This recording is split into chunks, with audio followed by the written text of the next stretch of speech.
تو یہ آپ یاد رکھیے، جو بھی آپ کا فلسفہ ہے وہ فلسفہ چھوٹا نہ رکھے. یہ کائنات اتنی انفینٹ، اتنی بڑی ہے، اور اللہ کو نا اگلی چیز جو پسند ہے وہ اپنی ڈائیورسٹی پسند ہے. اتنا تضاد ہے، 60 کلومیٹر بعد زبان کا لہجہ بدلتا ہے، 100 کلومیٹر کے بعد کلچر بدل جاتا ہے، 400 کلومیٹر کے بعد ٹوٹل شکلیں بدل جاتی ہیں. آپ میں سے کوئی پنڈی کا بیٹھا وہ ہم سے ڈفرینٹ لگتا ہوگا، تھوڑا پختون ہے وہ بالکل مخلوق ہو رہا ہے، سب میں فرق ہے. کوئی سرائکی ہے، اس کا اور لہجہ ہے، اس کی زبان اور ہے.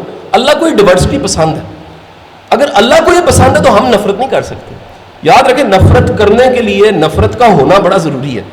اگر وہ سنبھال کے رکھی ہوئی ہے، اب وہ نفرت کہاں سے ملی ہے؟ حالات سے ملی ہوگی. قاری صاحب سے بھی مل سکتی ہے، اماں سے بھی مل سکتی ہے، ماحول سے مل سکتی ہے، دوستوں سے مل سکتی ہے، استاد سے مل سکتی ہے، انوائرمنٹ دے دیتے ہیں. وہ ملی ہو تو بندہ کہیں نہ کہیں اس نفرت کو نکالتا ضرور ہے. اور محبت ملی ہو تو یہ ہو نہیں سکتا کہ ملی ہے اور بندہ لوٹائے نہ.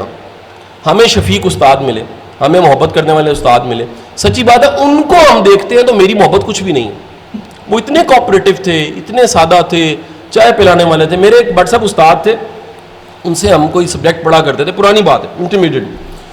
تو ہم گھر میں جا کے ٹیوشن پڑھتے تھے، 6 بچے تھے ہم. تو وہ اللہ کو پیارے ہو گئے. میرے حالات اچھے نہیں تھے تو میں نے ان سے ایک دن کہا جی مجھے فیس میں رعایت چاہیے. ان کا کتنی رعایت چاہیے؟ میں کہا آدھی کر دیں. کہتے اگر میں پوری کر دوں. میں کہا جی بڑی مہربانی ہے آپ کی. تو کہتے ہیں شرط یہ ہے کہ جو میں سکھا رہا ہوں کسی کو سکھا دیں زندگی میں. میں نے کہا جی ٹھیک ہے. ان کا انتقال ہو گیا تو ہم وہ 6 کے 6 لڑکے جنازے پہ کھڑے تھے.